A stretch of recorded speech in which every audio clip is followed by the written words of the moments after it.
I'm a huge anime fan who used to be pretty overweight, but after a year of hard work and losing more than 50 pounds, I built a pretty solid physique that I'm proud of. But now I'm taking it one step further. I recently got the Joestar birthmark tattoo, and this tattoo is precisely the reason I'm starting my next transformation. I'm starting season 1 of Project Joestar.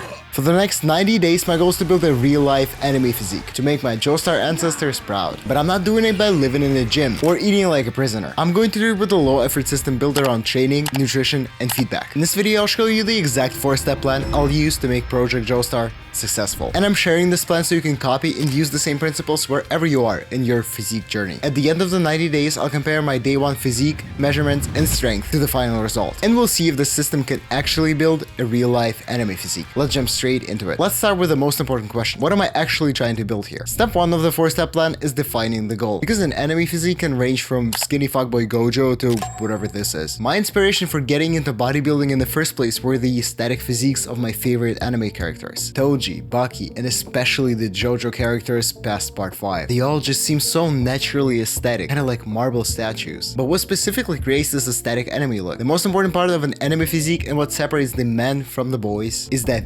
V-taper, baby. Wider shoulders, wider back, smaller looking waist. Toji has it, Baki has it, Dio has it, and I want it. But it's not just the V-taper. I also want the infamous demon back. Other areas to focus on are abs, big arms, because who doesn't love big arms, a fuller chest, and enough leg development to not look like I skipped half the training arc. So for Project Joestar, the goal is not to just get bigger and leaner. The goal is to improve my proportions, make them aesthetic, more muscles in the right areas, and a physique that actually looks aesthetic. This is my physique on day 1.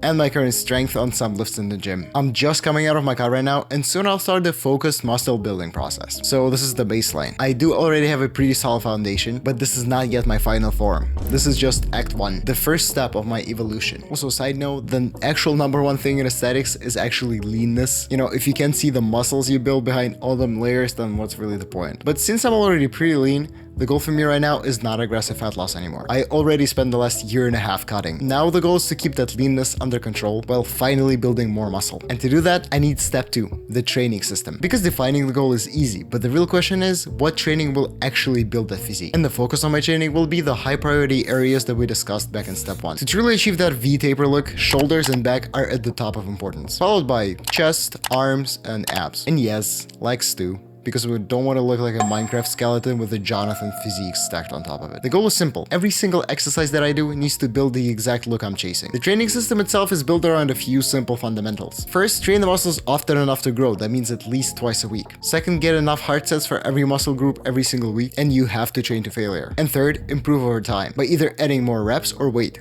That is called progressive overload. Basically the feedback that our muscles are actually growing. For my previous transformation, I was using a 3-day full body split, which just means I trained my whole body every single time I went to the gym 3 days a week. And as you can see, this worked really well for me. And this is probably the lowest effort to results ratio system that you can have. I was literally spending less than 4 hours in the gym a week. But now after almost a year and a half of cutting, I'll finally be entering a well-fed state. So I should be able to recover from more volume and train 1 extra day per week. Which is why for Project Joestar, I'm switching to a new and improved 4-day split, specifically built for this transformation, which is, drumroll, an upper full body split. It's a bit different from a traditional upper-lower split because the goal is to maximize upper body volume, bring up those target enemy muscles, and still train legs properly without making every session painfully long. And this is how I'll structure it. Day 1 is an upper body day. That means I'm gonna do back, chest, shoulders, and arms. Also some minor isolations for stuff I want to bring up, such as forearms, maybe neck, and rear delts. Day 2 is a lower body day. I'm gonna be training quads, hamstrings, glutes, calves, and abs. Day 3 is a rest day. Day 4 is another upper body day. I'm gonna be training the same muscles, just probably using different exercises to keep it a bit balanced. Day 5 is rest again. Day 6 is a full body session. It's a longer session that hits every major muscle group. And day 7 is rest again. As you can see, I only target the highest leverage muscles that are most important in contributing to the IRL anime look, because this is the point of Project Joestar and the backbone of my low effort approach. To build the best physique possible with an easy system that I can repeat and recommend to others. Remember Pareto's law.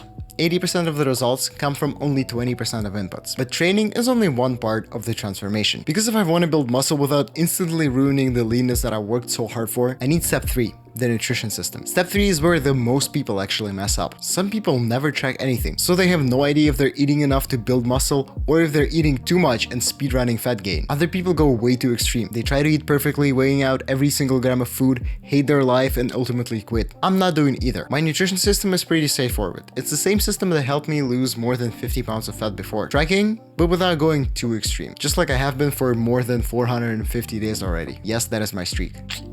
The only thing you really need to worry about is calories, protein, and weekly adjustments. That's it. Protein is important because it gives your body the building blocks to actually recover and build muscle. And the weekly average matters because one random weigh-in doesn't mean anything. Your weight can jump because of water, salt, carbs, stress, or because your body just woke up and decided to troll you one day. So instead of panicking over one weigh-in, I look at the trend. Is it going up, down, or staying the same? And because my goal is now building muscle, I need two things. Hit my protein goal and eventually enter a slight emphasis on the slight surplus, which just means eating a little more calories than you burn throughout the day. So I have more energy, recover better, and maximize muscle growth. But I'm not going straight from cutting into dirty bulk, because that would be stupid. I just spent a year and a half losing fat, and I'm not trying to instantly ruin the progress I made. I'll first bring my calories up to maintenance. Maintenance just means eating as much food as your body needs throughout the day to maintain the weight. I'll stay here for the next 2 to 3 weeks, let my body weight stabilize, and use the feedback from the scale to figure out my actual maintenance. Then I'll be ready to transition to a slight surplus, aka a lean bulk, so it's about 200 to 300 calories above maintenance. This ensures I maximize my energy and muscle building potential, while not getting excess fat in the process. And my goal is to create a sustainable, easy to follow system that ensures I stay consistent and stick to it for a long time. But there's one final step that makes the training and nutrition actually work, and this is the part most people completely ignore. Step 4. The feedback system. And this might actually be the most important part of the entire project, because most people don't actually know if their plan is even working. They train a couple of times a week, look in the mirror, feel like nothing has changed, and give up. But Project Joestar is going to work differently. I'm going to track as much of my data as accurately as possible. That includes calories, macros, protein, steps, training sessions, average body weight, and any visual changes as well as hunger and energy. I'll even be tracking my measurements, such as my waist and my shoulders. And I'll be sharing all of that on my Instagram and TikTok, link in the description. And based on that feedback, I can effectively adjust any part of my plan. That might mean lowering calories slightly, increasing steps, changing volume, adding rest, or changing the meals that are making the diet harder than it needs to be. This is the feedback loop. Over the next 90 days, I'll be documenting the entire process. The workouts, the meals, the tracking, the mistakes, the adjustments, and the actual results. I'll show you the full training plan, the nutrition setup, the changes I make when my progress stalls, and eventually the final physique reveal. So this video is the start. The rest of the series is where we find out if the system actually works. And I'm pretty sure it will. I'll also be posting educational videos on everything I learned so you can follow along as well and build your own anime physique in real life. Because the principles are the same whether you're just starting or you already have a foundation. You need a clear goal, a training system, a nutrition system, and a feedback system that just tells you what to change. So this is day 1 of Project Joestar. Actually, it's like day 5 already. I already have the mark, but now I have 90 days to build the body to match it. Not with some extreme routine, but with a low effort system built around training, nutrition, and feedback. Welcome to Project Joestar. Love you. Stay strong.